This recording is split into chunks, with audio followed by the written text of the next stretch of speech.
পশ্চিমবঙ্গে বিধানসভা নির্বাচনের ১৫২টি আসনে কথার লড়াই ও বিভিন্ন ইস্যুতে পাল্টাপাল্টি নিশানার পালা শেষ। এবার ভোটারদের উপর নির্ধারণ করছে তৃণমূল, বিজেপি সহ অন্যান্য রাজনৈতিক দলের ভাগ্য। বৃহস্পতিবার প্রথম দফায় রাজ্যের এসব আসনে ভোট অনুষ্ঠিত হবে। এ দফায় দেশটির উত্তর ও দক্ষিণবঙ্গের রাজ্যগুলিতে ভোটের লড়াইয়ে নামছে জোড়াফুল ও পদ্মশিপির। রয়েছে অনেক বিস্তীর্ণ এলাকার ভোট গ্রহণও। ভোটের আগে সব ধরনের প্রস্তুতি শেষ করে এনেছে নির্বাচন কমিশন। কেন্দ্রে কেন্দ্রে পাঠানো হচ্ছে নির্বাচনী সরঞ্জাম। ভোট গ্রহণ সুষ্ঠু করতে মোতায়েন করা হয়েছে কয়েক হাজার কেন্দ্রীয় বাহিনীর সদস্য।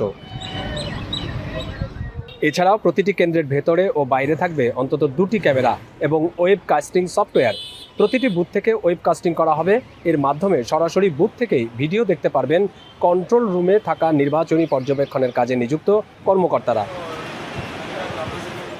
বৃহস্পতিবার রাজ্যের ৪৪,৩৭৮টি ভোট কেন্দ্রে স্থানীয় সময় সকাল ৭টা থেকে সন্ধ্যা ৬টা পর্যন্ত ভোট চলবে।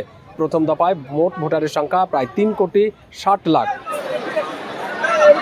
এখনো পর্যন্ত কোনো সংঘাত, সহিংসতার খবর পাওয়া না গেলেও প্রচারণার সময় সংঘটিত হামলা, পাল্টা হামলা ঘিরে বাড়ছে উদ্বেগ। শেষ দিনের প্রচারণায় পশ্চিম মেদিনীপুর ও মুর্শিদাবাদে সংঘর্ষের ঘটনা ঘটেছে। এদিকে নির্বাচনের একদিন আগে ট্রাইব্যুনালে ১৩৬ জনের ভোটাধিকার প্রয়োগের সুযোগ ফিরিয়ে দেওয়া হয়েছে। দীপক দেবনাথ, এখন, কলকাতা।